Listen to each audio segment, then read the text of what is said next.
Bismillahirrahmanirrahim. Assalamualaikum warahmatullahi wabarakatuh. Alhamdulillahilladzi waqafa alladzi an'ama alaina bi ni'matil iman wal islam. Asyhadu an la ilaha illallah wahdahu la syarikalah wa asyhadu anna Muhammadan abduhu wa rasuluhu la nabiyya ba'da wa la rasula ba'da. Allahumma salli ala Muhammad wa ala alihi wa ashabihi wa man tabi'ahum bi ihsanin ila yaumiddin. Amma ba'du, qala Allah ta'ala fi kitabihil aziz, a'udzu billahi minasyaitonir rajim. Bismillahirrahmanirrahim. Ya ayyuhalladzina amanu kutiba alaikumus syiyamu kama kutiba alal ladzina min qablikum la'allakum tattaqun. Wa qala wa may yattaqillaha yaj'al lahu makhraja wa yarzuquhu min haitsu la yahtasib wa may yatawakkal 'ala Allahi fa huwa hasbuh wa may yattaqillaha yaj'al lahu min amrihi yusra. Wa qala aidan law anna ahlal qura amanu wattaqau lafatahna 'alaihim barakatin minas sama'i wal ardi walakin kadzabu fa akhadhahum bima kanu yaksibun. Kaum muslimin rahimani wa rahimakumullah, bersyukur pada Allah Subhanahu wa taala karena Allah telah memberikan kita banyak sekali kenikmatan sehingga kita dapat melaksanakan perintah-perintah Allah, melaksanakan kewajiban-kewajiban Allah. Kemudian salawat dan salam mudah-mudahan tetap tercurahkan serta limpahkan kepada junjungan kita Nabi Muhammad sallallahu alaihi wasallam, kepada keluarganya, kepada sahabat-sahabatnya, dan kepada siapa saja umat Islam yang senantiasa taat dan patuh kepadanya, yang senantiasa melaksanakan sunnah-sunnahnya sampai nanti yaumul qiyamah. Kaum muslimin rahimani wa rahimakumullah. Tadi di awal saya membaca beberapa ayat, di antaranya adalah surah Al-Baqarah ayat 183 yang menjelaskan tentang apa tujuan diwajibkannya puasa di bulan Ramadan. Di antaranya adalah la'allakum tattaqun, supaya kalian itu menjadi orang-orang yang bertakwa. Oleh karena itu perlu kiranya kita bahas apa sih sebenarnya makna takwa itu. Kalau menurut beberapa para ulama mengatakan bahwa di antaranya adalah Al-Isfahani mengatakan bahwa takwa itu menjauhi kemaslahatan, menjauhi hal-hal yang membahayakan.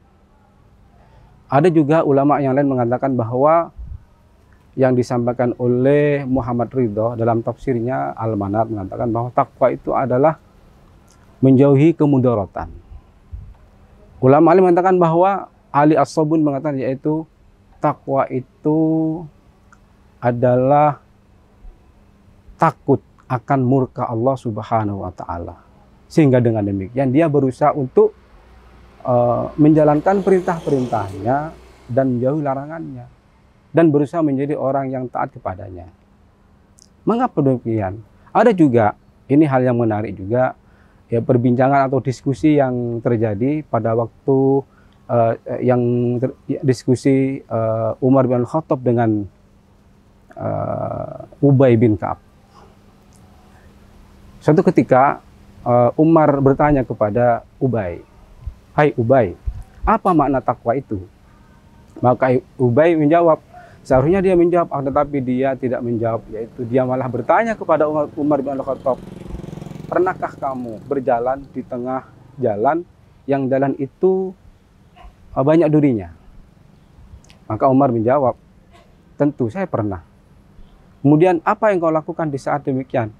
"Maka saya berusaha untuk tidak menginjak duri itu, kalau saya menginjak akan bahaya." Nah, itulah hakikat takwa.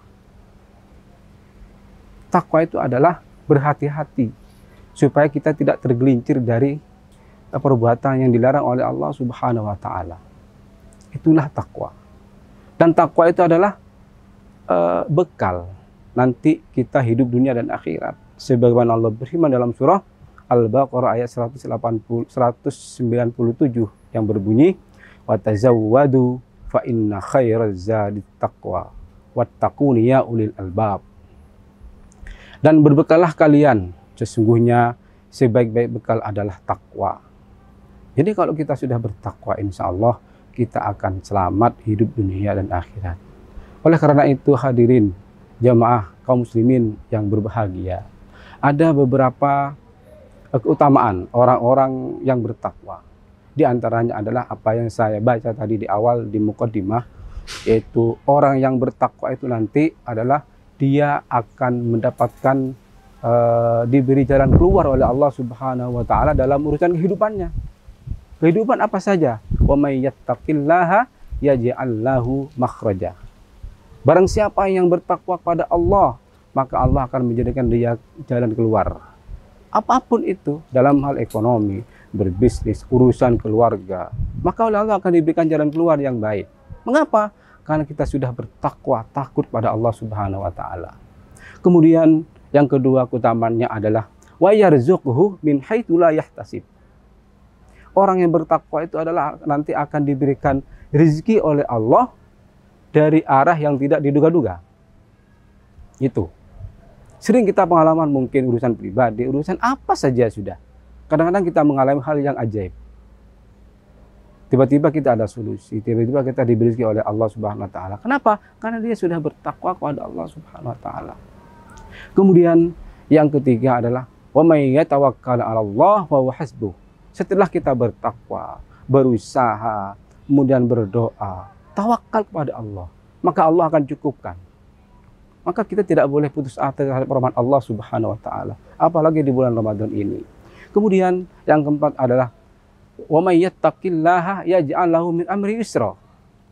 Yang keempat adalah barang siapa yang bertakwa kepada Allah, maka Allah akan menjadikan urusannya mudah. Mengapa? Karena dia berusaha, beraktivitas hidup dunia itu, apapun kehidupannya, dia berusaha untuk tidak keluar dari rel-rel atau jalur-jalur yang dilarang oleh Allah Subhanahu wa taala. Dan yang terakhir adalah keutamaan orang yang bertakwa, yaitu tadi disebut dalam surah Al-A'raf ayat 96, Allah berfirman, walau anna ahlal qura amanu wattaqau la fatahna alaihim barakatim minas sama' wal ardi walakin kadzabu fa'akhadnahum bima kanu yaksibun. Nah ini terakhir, yaitu siapa saja orang yang beriman dan bertakwa, seandainya penduduk bumi ini bertakwa, beriman kepada Allah, bertakwa kepada Allah, maka Allah sudah berjanji akan kami buka keberkahan dari langit dan dari bumi.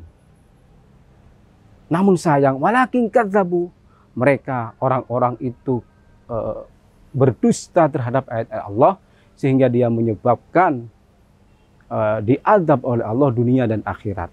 Mengapa? Mereka sering berbuat zina, kemudian bermaksiat, kemudian hal-hal yang mungkin dia lakukan, sehingga wajar kalau Allah memberikan azab dunia dan akhirat.